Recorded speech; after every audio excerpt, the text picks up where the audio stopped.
Les enfants, vous allez faire quoi aujourd'hui? L'école du temps.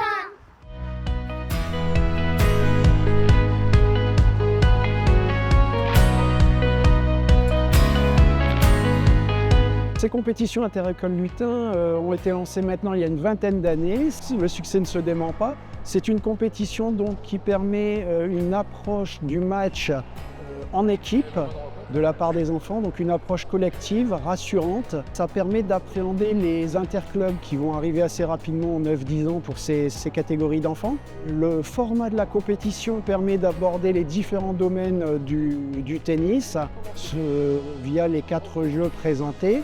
Et surtout, ça permet de relativiser la défaite, la victoire, d'avoir une approche collective et rassurante, de manière à sortir du club, rencontrer d'autres partenaires, d'autres adversaires.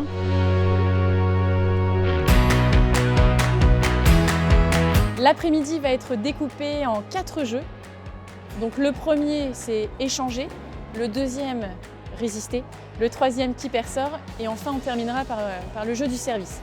Ça devrait durer 1h30 et l'après-midi se conclut pour un goûter, mais aussi pour la remise des récompenses.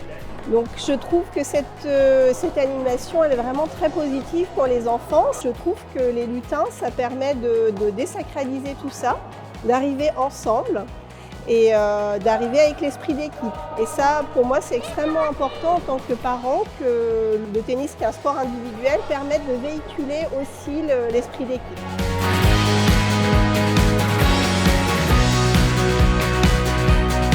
Donc le premier jeu, c'est le jeu échanger. Donc l'objectif, c'est de réaliser un maximum d'échanges avec les 2 partenaires de son équipe. Chaque enfant a 3 essais, 20 frappes maximum. Et on prendra en compte du coup le record. Le jeu résister. Pendant 1 minute 30, le joueur de l'équipe A va résister contre les 3 autres joueurs de l'équipe B. Et on ne comptabilisera que les fautes du joueur de l'équipe A. L'objectif, faire le moins de fautes possible.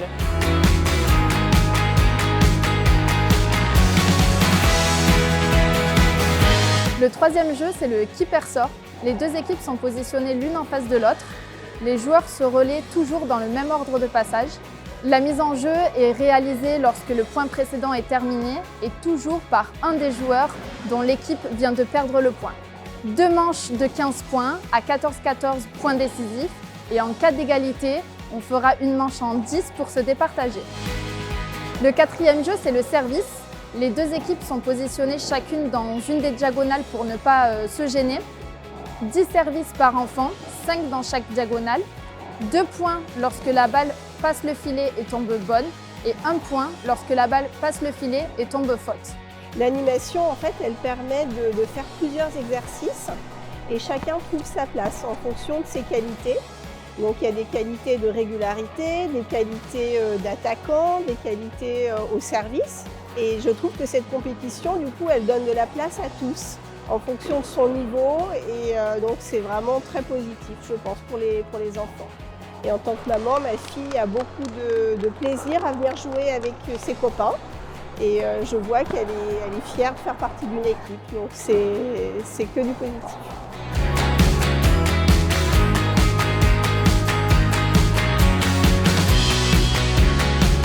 Chaque équipe doit être composée de 3 joueurs. Il est obligatoire de mélanger filles et garçons au sein d'une même équipe, dans le but de favoriser l'accès à la compétition pour les jeunes filles, en participant à des compétitions par équipe, mais aussi individuelles.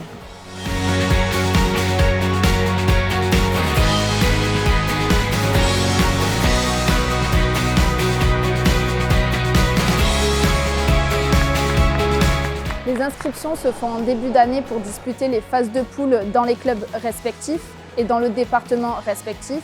A lieu ensuite une phase finale départementale dans le département et par la suite la phase finale régionale à Marcq-en-Barœul.